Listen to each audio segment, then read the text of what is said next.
ఘనమైనవి నీ కార్యములు నా ఎడల, స్థిరమైనవి నీ ఆలోచనలు నా యేసయ్యా.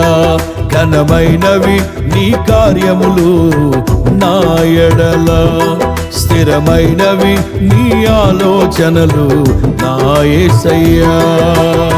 కృపలను పొందుచు కృతజ్ఞత కలిగి స్తుతులర్పించెదను అన్ని వేళలా. కృపలను పొందుచు కృతజ్ఞత కలిగి స్తుతులర్పించెదను అన్ని వేళలా.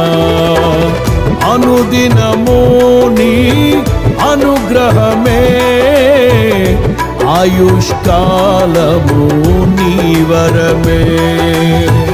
అనుదినము నీ